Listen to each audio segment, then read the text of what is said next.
I'm a normal high school student. My friends and I make silly YouTube videos, we do our schoolwork, most of it at least, and we like hanging out with each other. However, something strange has come up, and none of us really know what to think about it.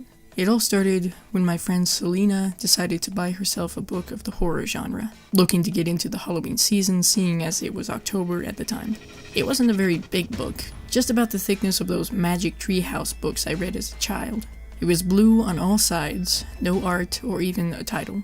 Selena got it anyway though, because despite its size, the librarian said she had read it herself and strongly recommended it. Judging from how quickly she read the book and how much it held her attention while she was reading it, I guess we could see why. When she finished, she couldn't stop going on about how mind-blowing the ending of the story was. Me and our other two friends, Kyle and Mark, asked about it, but she insisted we should read it for ourselves. I'm not a really big reader.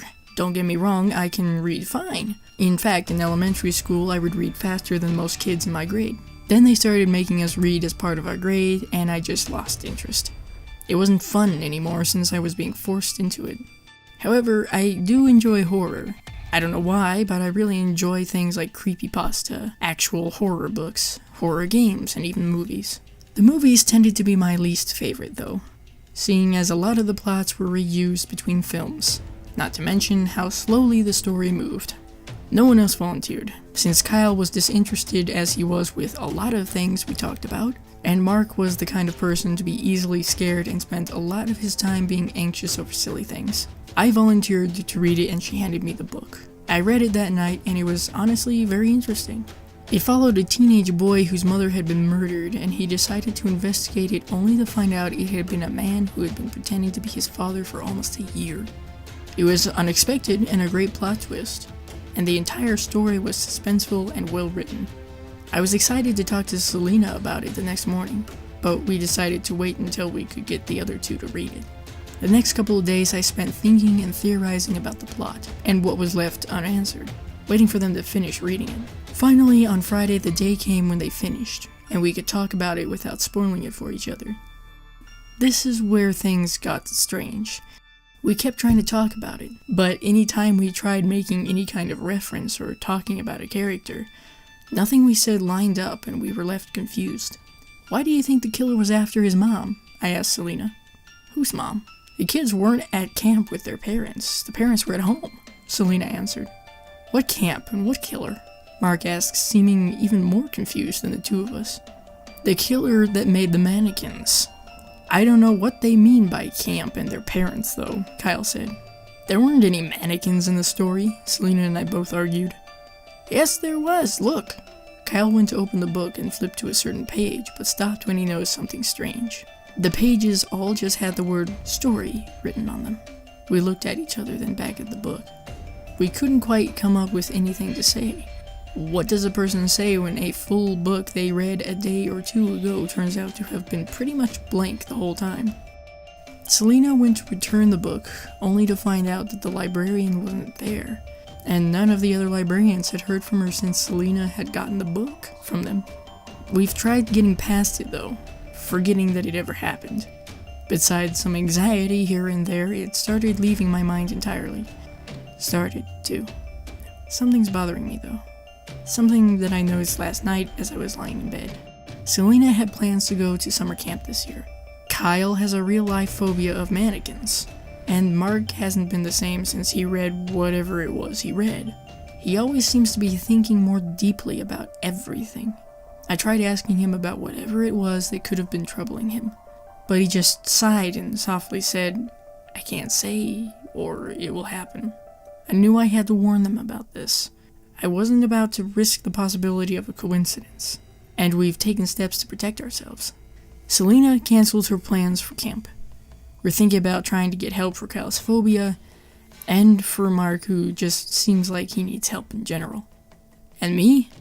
I've decided to start watching my father very closely.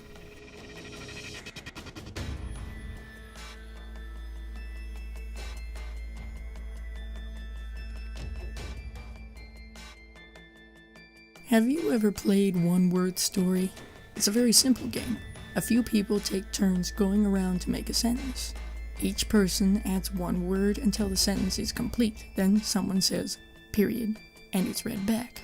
It's actually pretty fun if you play with the right people, but I'm pretty antisocial and only have 1 or 2 friends. They don't like the game as much as I do, so I use a random chat site to play with strangers. It's completely anonymous, so my identity is supposed to be safe. Anyway, it was late afternoon on a Saturday, and I was in the middle of a game when my apartment went dark. It was probably caused by the weird heat. All week, other tenants in my building had complained about the power cutting short around this. It only lasted a few minutes, but when the power came back on, I saw I had been disconnected from the site. When I tried to re-enter, I couldn't. It kept crashing or something, and I kept getting disconnected. I'm easily bored, and was a little more than pissed I hadn't finished my game. So I took to Google and searched chat room anonymous one-word story. After 0.18223 seconds, I had 23,000 results. I scrolled down the page and tried a few sites out, but either the players weren't very good, or I was led to an anonymous sex chat site. It wasn't until the 3rd page of results that I found something interesting. Microfiction.com. I clicked the heading and entered the site, then I logged in as a guest. I was really surprised to see how dedicated the site was to an overall simple game. Mystery, parody, anime, music, cartoons, horror, film, superstition, and superhero were just a few of the categories that people would use to play one-word story. For no particular reason, I went to the mystery first and played a few short games. Then I went to horror, then music, and to a few others.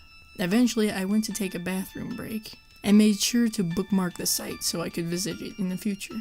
The site was pretty well managed. Under each main heading, for example, horror, there were subheadings. These were games being hosted by members. Some games only had a few people in them, others had 30 or 40. Some were open to anyone, others were private games that you could only get into if you had a password that the host had sent you. I played for a few hours, really enjoying myself because everyone here took the game just seriously enough to make each sentence interesting, and also had enough fun to make the whole story funny to read out loud, while still making sense. It was 10 now, and 10:30 was my self-imposed bedtime, so I resigned to play one more game before going to sleep. Going to Mystery for the last time that night, I found a private game. Being a guest on the site, I couldn't message the person to ask to join, and I would have kept looking for a public game except the page froze. I refreshed it and saw the game had been changed to public, with room for 1 person. I thought about that.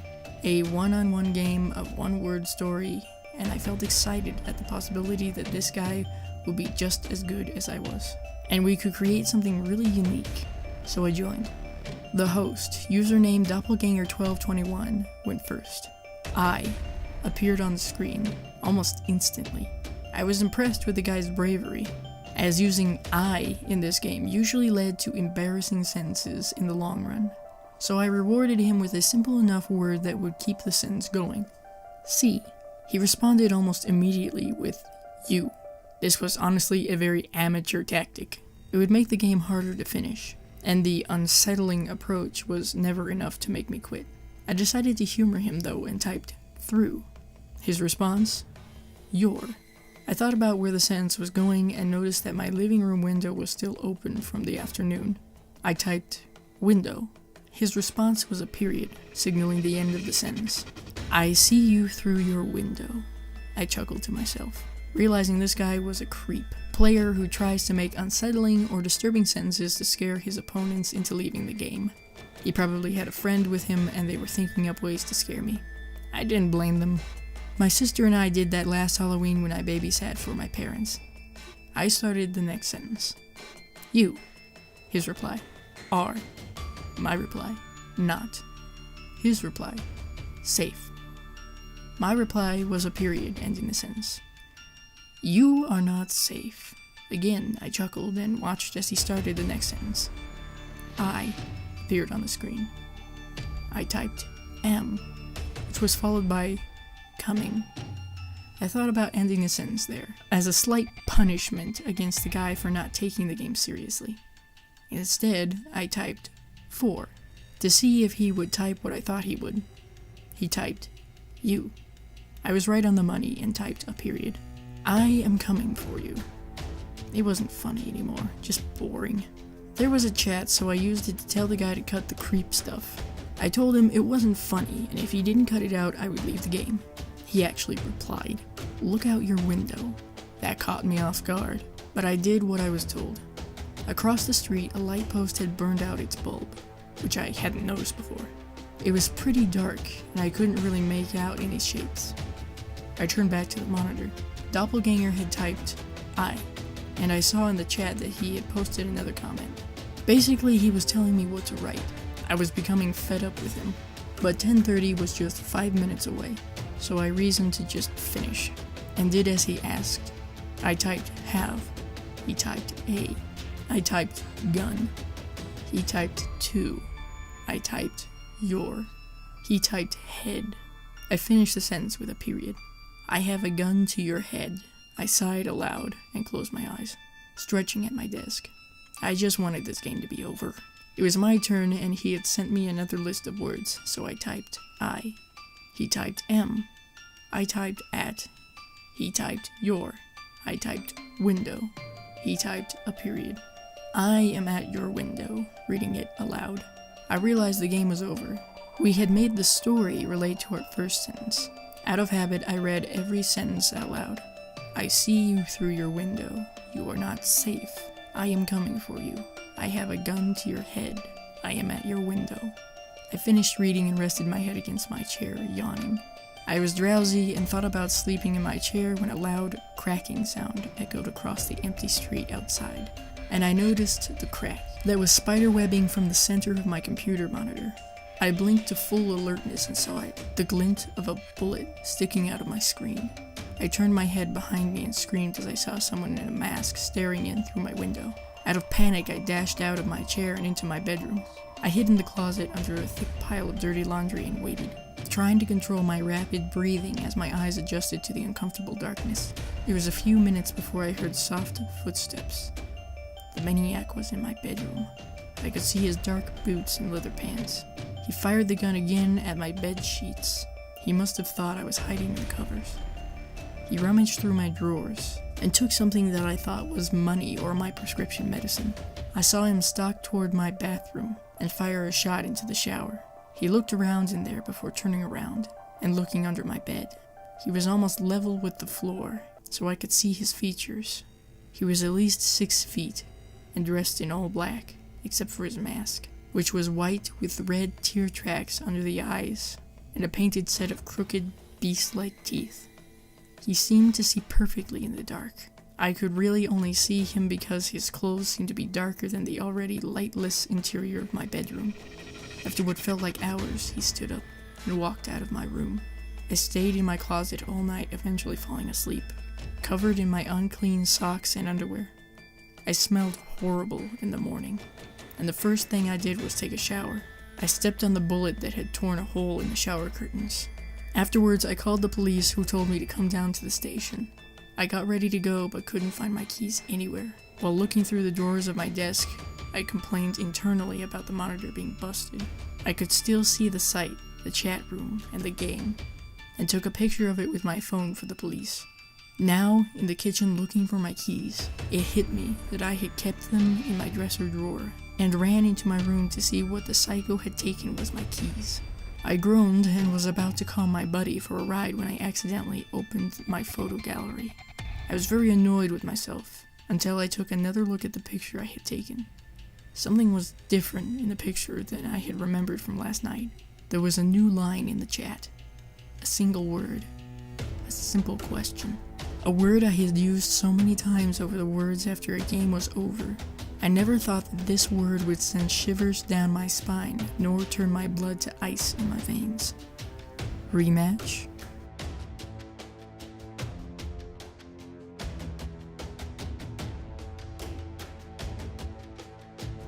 It was in my 27th year that I first came upon the house, hiking alone in the Alder Creek forest.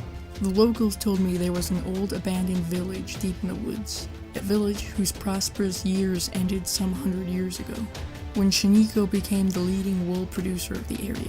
As a result, no one needed the wool from the town of Alder. Same thing happened to Shiniko a few years later, when people found wool cheaper elsewhere. I'm now 39. I am in desperate need of what I might find out there, because my wife has become ill. Only for her would I ever think of venturing into those woods again. Only the love I have for her. I'm scared. I'm trembling even as I write this. But I must get this over with as the night is passing quickly, and soon it shall be time to go. It was a bright sunny day when I entered the woods. I was feeling quite optimistic about my journey. I was using a map I found in an old book called Ghost Towns of the Northwest. I mentioned the town of Alder, but I never actually found Alder. I got lost and got way off track, miles and miles away from any known civilization. It was getting near full dark when I came across something peculiar. All the way out here, deep in the woods, where no man would need to wander, I came across a freshly carved jack-o'-lantern. It was a deformed jack-o'-lantern, which was taller than it was round, much like a human head but larger. It was oddly shaped and more bulbous on the left than the right, which makes its single-toothed smile look like the grotesque, rotten mouth of an elderly man who has suffered a stroke.